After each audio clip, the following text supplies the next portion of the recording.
আসছি। তো আজকে বেশি কথা বলাবো না। তো আমার পিছে যেটা দেখতে পাবেন একটু পরে আপনাদের পরিস্থিতি দিব। তার আগে একটু দেখান, ওই যে দেখেন,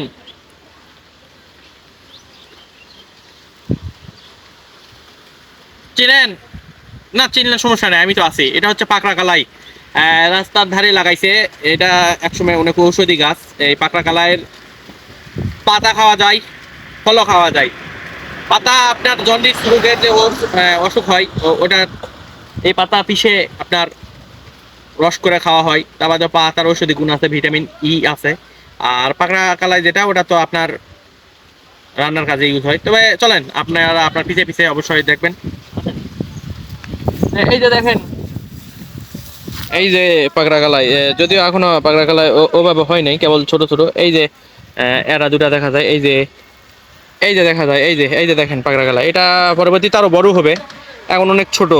এটা পরে এখানে গুটি প্রায় 4টা 5টা গুটি হবে। তখন যখন এটা হলুদ বর্ণ হবে, তখন মনে করেন যে এটা খাওয়ার উপযুক্ত হবে। এখন হয়তো খাওয়ার উপযুক্ত নাই, তবে একসময় হবে। তো 1 থেকে 1.5 মাসের মধ্যে হবে। এটা চাষ করতে সেরকম কোনো খরচ নেই, রাস্তার ধারে ধরতে হবে, সব জায়গাতেই হয়। তার ঘুরে মাটি দিয়ে শুধু বীজ ছিঁড়ে দিলেই হয়। তবে আপনারা সাথে থাকুন, দেখেন আপনাদের আমি ঘুরে ঘুরে দেখাবো।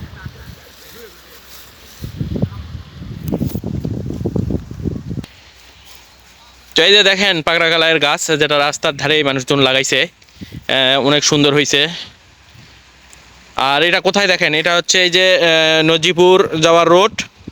আর এই দিক থেকে ঘুরলে এটা ধামরহাট যাওয়ার রোড। তো ধামর নজিপুর রাস্তাতেই মানুষজন লাগাইছে পাকড়া কালাই। তো যেহেতু এখানে দেখতে পেলাম, তো ভাবলাম যে একটু ভিডিওটা করেই নেই। যেহেতু তিলের ভিডিও করলাম, অনেক গাছ গাছার ভিডিও করলাম, তো ভাবলাম যে যত পাকড়া কালাই, যেটা একসময় মানুষ পছন্দ লাগাইতো, পাহাড়ি কালাই, এখন এদিকে চাষ হয় না। এই যে দেখেন বাতাসে অনেক ধুলা দিয়ে যাচ্ছে, একদম ফ্রেশ অথেন্টিক। তো আমরা এদিক থেকে যাচ্ছিলাম, তো ওই জন্য ভাবলাম যে আপনাদেরকে বিষয়টা একটু দেখাই। তো গাছগুলা যথেষ্ট ভালো হয়েছে আর সুন্দর হয়েছে, একদম লম্বা সময় ধরে লাগাইছে গাছগুলো। এই গাছের কোনো আপনার ব্যয় বলতেই নাই, মানে ব্যয় নাই। জাস্ট ওয়ার সময় একটু মাটি খুঁড়ে দিয়ে সেখানে শুধু বীজগুলা দিয়ে রাখছে, বাকিটা পাল্লা পরে সব ঠিক হয়ে গেছে। তো এই যে দেখতে পাচ্ছেন একদম সারিবদ্ধ পাকড়া কালাইয়ের গাছ, যেটা ঔষধি গাছ, অনেক উপকারী গাছ।